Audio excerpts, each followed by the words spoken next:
Algumas pessoas se gabam de serem chamadas de cristãs, mas se a nossa conduta não está à altura das normas cristãs, atrairemos sobre nós a condenação. Em Apocalipse 3:1, lemos: Tens nome de que vives e estás morto. Não basta ir à igreja. Se não permitirmos que Cristo seja o Senhor, o dono da nossa vida, cairemos sob julgamento de Deus que disse: Este povo honra-me com os lábios, mas o seu coração está longe de mim. Mateus 15:8. É fácil deixar-se levar por uma corrente de entusiasmo religioso sem ter uma experiência viva e pessoal com Deus. Este mundo hostil se acha infestado de agressão, de ódio, de intriga. Os maus prosperam e em muitas partes do mundo os justos padecem. O povo se acha confuso, inseguro, se sente até azarado. Talvez nunca houve tanta prosperidade econômica acompanhada de tanta infelicidade. Falta de autodomínio, rebelião. O mundo está louco e clama pedindo a paz e a verdade. Deus derramou sobre um povo todo tipo de bênçãos, mas esse povo havia perdido a saúde espiritual. No meio desse povo se levantou o profeta Abacuque e clamou: Aviva, ó Senhor, a tua obra no meio dos anos. Abacuque 3:2. Talvez você pergunte: mas como obter a renovação e o despertamento? Que passos tenho que seguir para alcançá-lo? Primeiro, você deve fazer uma oração fervorosa. A Bíblia diz: se o meu povo, que se chama pelo meu nome, se humilhar e orar e buscar a minha face e se desviar dos seus maus caminhos, então, diz o Senhor, eu ouvirei dos céus, perdoarei os seus pecados e sararei a sua terra. Segundo Crônicas 7:14. Deve haver um anseio profundo de avivamento. Não um simples balbuciar de palavras ou palavreado religioso. É preciso que haja oração intensa e fervorosa. A Bíblia diz: a súplica de um justo pode muito nos seus efeitos. Tiago 5:16. Que a sua alma esteja em agonia, que corram as lágrimas, que o seu coração se angustie pelos perdidos. A palavra de Deus diz: aquele que sai chorando, levando a semente para semear, voltará com cânticos de júbilo, trazendo consigo os seus molhos. Salmos 126:6. Segundo, nós temos que abandonar os nossos pecados. A Bíblia é clara: deixe o ímpio o seu caminho e o homem maligno os seus pensamentos. Volte-se ao Senhor. Isaías 55:7. Mas antes de começar o avivamento, tem que cessar entre os crentes as disputas, prejuízos, má vontade, inveja, ciúmes, amargura, crentes criticando uns aos outros. Porque o mundo se acha perdido perante tantas discórdias, lutas e intolerância entre aqueles que dizem pertencer a Cristo. O despertamento deve começar no coração dos crentes, antes que o Evangelho possa chegar com eficácia ao mundo. Quando os discípulos de Cristo deixarem as suas discórdias e egoísmo e confessarem os seus pecados, então deixarão que o Espírito Santo os encham. Então se produz o avivamento. Temos que abandonar os nossos maus caminhos. O Espírito de Deus não pode atuar em um clima de dissensão, discórdia e disputas. Devemos nos despojar da nossa mesquinharia, das nossas miudezas, dos nossos caprichos.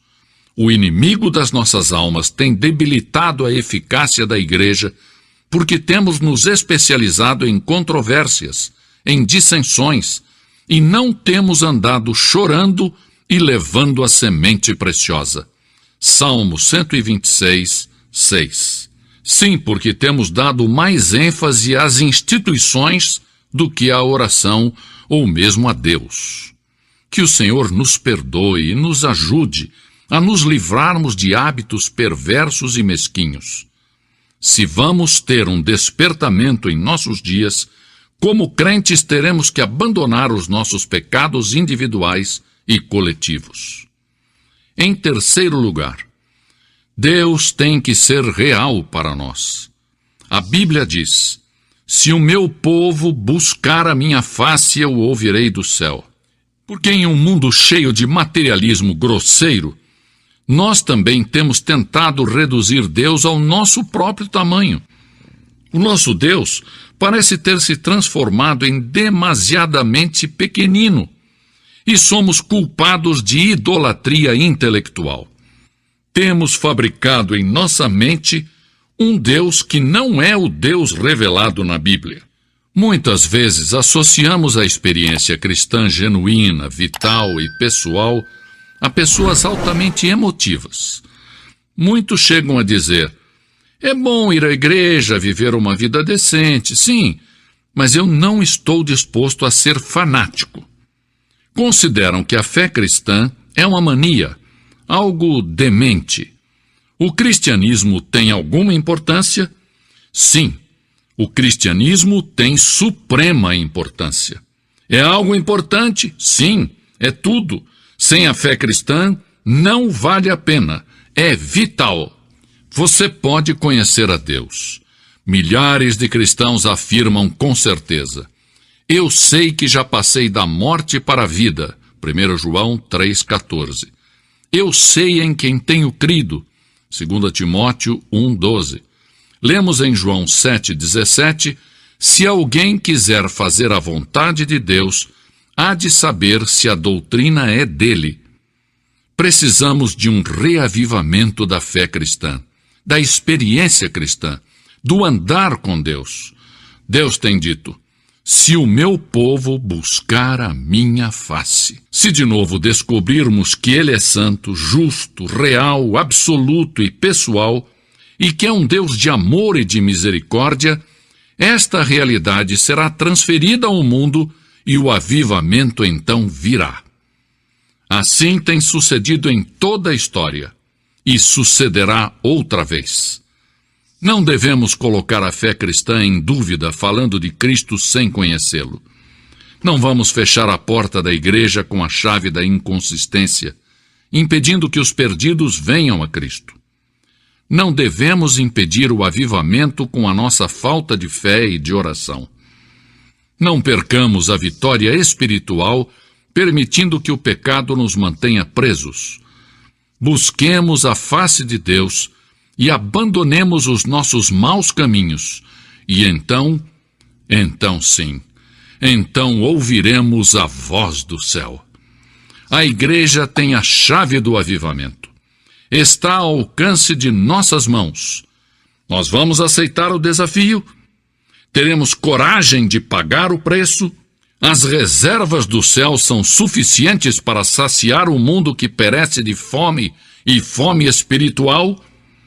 Não devemos oferecer desculpas. Agora uma pergunta direta. Você já aceitou a Cristo como seu Salvador? Se não, se você for sincero, reconhecerá que no profundo do seu coração há um vazio. Seu coração anseia por paz, gozo e perdão. Há um vazio que o mundo não pode satisfazer. No centro da história, em um caminho da Palestina, se plantou uma cruz. A cruz de Cristo, o Filho de Deus. Por um milagre admirável que só Deus conhece, todos os que põem o seu olhar naquele que foi sacrificado na cruz, recebem a salvação. Não somente as pessoas boas, respeitáveis e decentes, mas os vis, os desprezíveis, os desumanos.